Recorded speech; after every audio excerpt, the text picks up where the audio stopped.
बिस्मिल्लाहिर्रहमानिर्रहीम। अस्सलाम वालेकुम। कैसे हैं आप सब लोग? उम्मीद है कि आप सब ठीक ठाक होंगे। तो आज हम बनाएंगे बीफ कीमा, जो कि बड़ी ईद के लिए बहुत ही परफेक्ट रेसिपी है।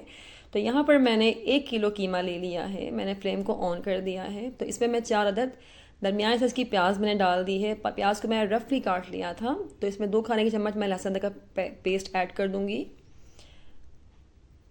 अब यहाँ मैंने 2 चाय के चम्मच मैंने लाल मिर्च डाली हैं। सॉरी, 1 चम्मच मुझसे मिस हो गया दिखाना आपको। और आधा चाय का चम्मच मैंने यहाँ पे हल्दी डाल दिया है। हस्बे ज़रूरत नमक डाला है मैंने यहाँ पर। 1 चाय का चमचा मैंने यहाँ पे सूखा धनिया लिया था, वो डाल दिया है। और 1 चाय का चमचा ही मैंने यहाँ पर ज़ीरा पाउडर डाल दिया है। धनिया और ज़ीरा पाउडर ना हो तो आप स्किप भी कर सकते हैं। इसके बगैर ही बहुत मज़ेदार बन जाता है कीमा।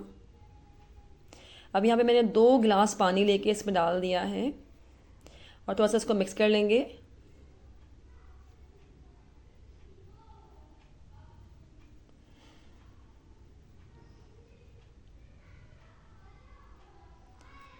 अब तकरीबन 20 से 25 मिनट के लिए इसको हम कवर करके रख देंगे, ताकि हमारा कीमा अच्छा सा गल जाए और पानी भी इसका ड्राई हो जाए।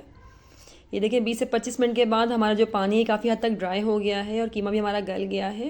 तो इसमें आप बाकी की चीज़ें ऐड करते हैं। तो यहाँ मैं 2 अदद टमाटर लेकर उनको कट कर लिया था, वो इसमें ऐड कर देंगे। 1 कप मैंने यहाँ पर घी लिया है। आप घी की जगह यहाँ पर ऑयल भी यूज़ कर सकते हो, लेकिन मुझे घी में गोश्त पकाना ज़्यादा अच्छा लगता है। उससे मुझे लगता है ज़्यादा अच्छा टेस्ट आता है। तो ये इसमें ऐड करके इसको मिक्स कर लेंगे।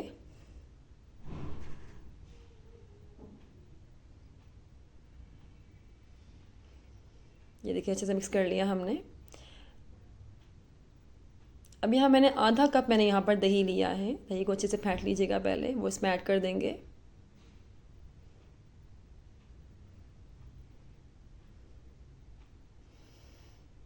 इसको मिक्स कर लेंगे।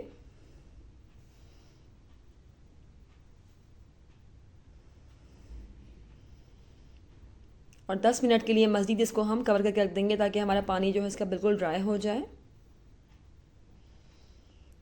अब 10 मिनट के बाद देखिए पानी हमारा मज़ीद ड्राई हो गया है। और देखें कि मैंने हमारा ऑयल रिलीज़ कर दिया है, तो हमारा ऑयल ऊपर आ गया है। इसका मतलब है हमारा जो कीमा है तैयार हो गया है।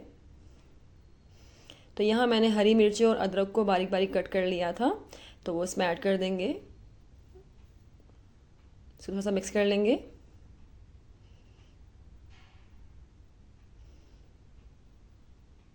अब यहाँ पे मैंने 1 चाय का चमचा मैंने यहाँ पर गरम मसाला पाउडर लिया है, तो वो उसमें ऐड कर देंगे हम। अब यहाँ पे मैंने तकरीबन 1 खाने का चम्मच धनिया लिया है, तो वो भी इसमें ऐड कर देंगे। इसको अच्छे से मिक्स कर लेंगे।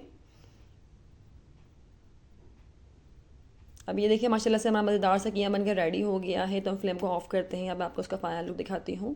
तो देखिए माशाल्लाह से कितना ज़बरदस्त हमारा कीमा बनकर रेडी हुआ है। बहुत ही टेस्टी बनता है इस तरह से कीमा बनाएंगे तो आप भी इस रेसिपी को ज़रूर ट्राई कीजिएगा और अपना फीडबैक लाजमी दीजिएगा कि आपको ये रेसिपी कैसी लगी। इसी के साथ मुझे दीजिए इजाज़त। मिलते हैं नेक्स्ट वीडियो में, तब तक के लिए अल्लाह हाफिज़।